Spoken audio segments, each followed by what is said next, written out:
দেখতে পাচ্ছেন গাইস, আমরা পুরো একদম ছাড়। আমার জন্মদিন ছবি তুলে তারা।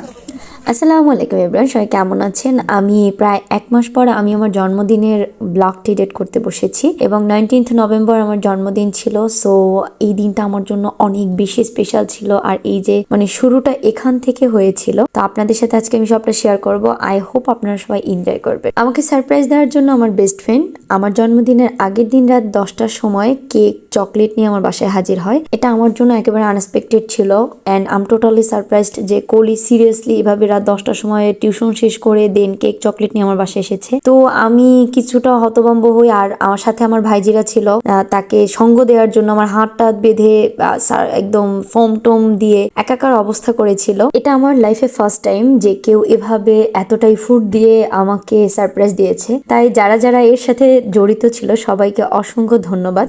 Good morning and happy birthday to me. So আজকের দিনটা আমার জন্য প্রচুর প্রচুর স্পেশাল এবং প্রতিবারই থাকে আমি নিজেকে একটু স্পেশাল ফিল করার জন্য অনেক কিছু করি।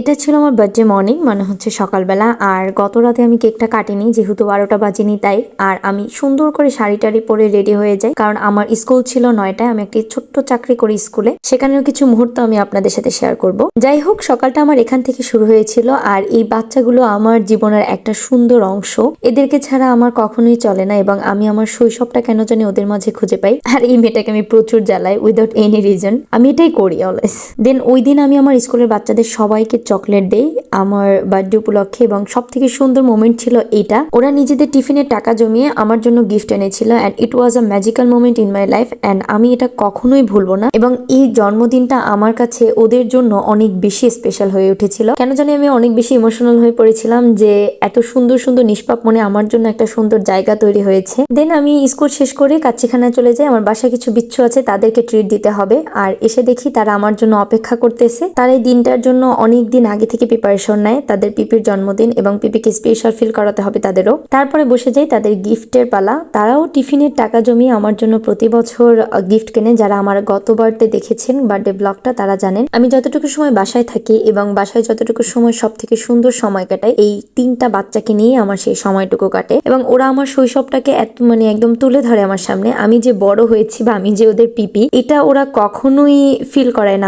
আমার মনে হয় যে ওরা আমার বন্ধু। যাই হোক, এরা আমার কাছে অনেক বেশি স্পেশাল এবং বাবা আমার জন্য আয়নাটা এনেছিল, কারণ সে অনেক দিন ধরে দেখছিল তার পিপির একটা আয়নার প্রয়োজন ব্যাগে যাতে ক্যারি করতে পারে। আর এই আয়নাটা আনার জন্য সে অনেক বড় রিস্কও নিয়েছে। স্কুল থেকে জাস্ট কাউকে কিছু না বলে বের হয়ে এই আয়নাটা এনেছিল। দেন শাওয়ার নিয়ে এসেই আমার ফ্রেন্ড আমাকে ফোন দেয়, জাস্ট বের হও এখনই। তো আমার আর কিছু করার নেই, জাস্ট রেডি হয়ে এই যে বের হয়ে গিয়েছি। জাস্ট দেখেন আমি গাউনটা হাতে নিয়ে নিয়েছি আর একটা চাদর মুড়ো দিয়ে নিয়েছিলাম, কারণ আমি এলাকা থেকে বের হচ্ছি। আই থিঙ্ক আপনারা বুঝতে পারছেন। সব থেকে কষ্টের বিষয় ছিল এটা আমার ফ্লোরাল গাউন ছিল এবং এটা ধরার মতো কেউ আমার কাছে ছিল না, তাই নিজের গাউন নিজেই ধরে এভাবে হাঁটতে হচ্ছিল। আর বার্থডে গার্ল সেজেগুজে এসে বান্ধবী বাসার সামনে দাঁড়িয়ে আছে, কারণ সে বের হবে।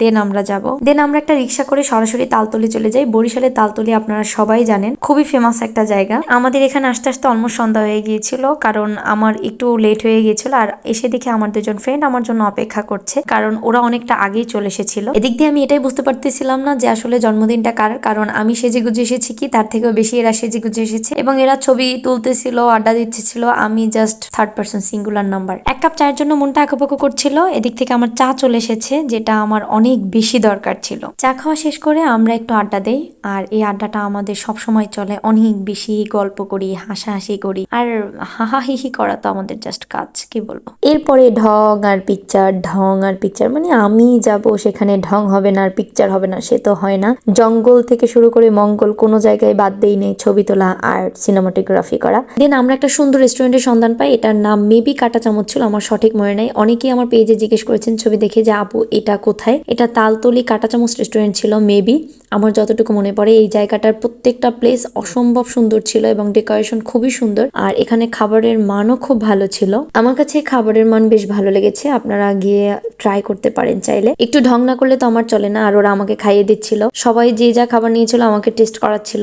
আমার বন্ধু বান্ধব গুলো খুবই ভালো। কি বলবো, আমি ভেবেছিলাম এরা অনেক খাবে, বাট এরা তেমন কিছুই খায়নি, একদমই অল্প একটা ছোট্ট ট্রিট ছিল এটা। এই তো ছিল আমার জন্মদিনের পুরোটা দিন, এবং ছোট ছোট কিছু মোমেন্ট দিয়ে আমি আপনাদের সাথে শেয়ার করলাম। তাও আমার মনে হয় এই পর্যন্ত সব থেকে বড় ভিডিও করা এটা আমার। যাই হোক, আমার জন্মদিনে যারা যারা পার্টিসিপেট করেছিল এবং যারা যতটুকু ফুড দিয়েছিল সবাইকে অসংখ্য ধন্যবাদ। আর বন্ধুত্বের তালিকা এখন একেবারেই ছোট, কারণ আগের মতো অনেক অনেক বন্ধু নেই। যারা আছে তারা শেষ পর্যন্ত থেকে যাক, এই কামনাই করি। সবাই ভালো থাকবেন, সুস্থ থাকবেন এবং অবশ্যই ভিডিওটা শেয়ার করবেন। খোদা হাফেজ, বাই বাই, এবং আমার জন্য অবশ্যই দোয়া করবেন। ওকে।